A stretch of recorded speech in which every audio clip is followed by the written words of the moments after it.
Au terme de l'article 27 de la Constitution, il ne peut être ordonné de perquisition, d'arrestation et d'interpellation que dans les conditions et les formes prévues par la loi. Considérant qu'en violation des principes ci-dessus énumérés, la DGDSE, service directement rattaché à la présidence de la République, procède depuis quelque temps à des interpellations, à des arrestations et à des détentions.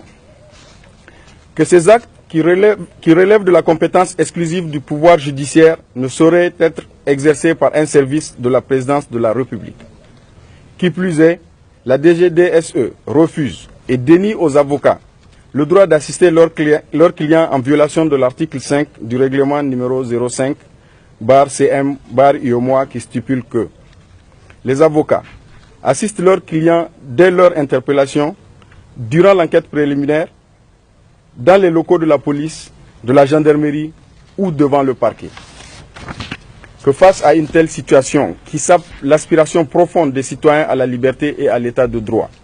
le barreau du Niger a adressé au président de la République une correspondance dans laquelle il portait à sa connaissance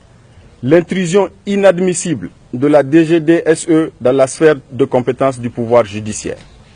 Considérant que malgré cette correspondance et toutes les autres démarches entreprises en vue de mettre fin à ces entraves, la situation perdure. Le barreau, fidèle à sa tradition et à sa vocation de défense des libertés et de la légalité, est résolu à veiller à l'indépendance effective du pouvoir judiciaire et à son exercice par les seules autorités habilitées par la Constitution et les lois de la République, qui doivent elles-mêmes l'exercer dans le strict respect de la procédure et des droits de la défense. C'est pourquoi le barreau demande au président de la République,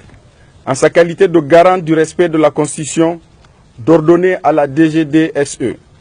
d'arrêter d'usurper les prérogatives dévolues au pouvoir judiciaire. À défaut, la DGDSE doit être détachée de la présidence de la République et placée sous le contrôle exclusif et effectif des autorités judiciaires. D'ores et déjà, le barreau du Niger décide de déposer les robes le lundi 11 janvier 2016 et de porter plainte contre les auteurs de ces violations.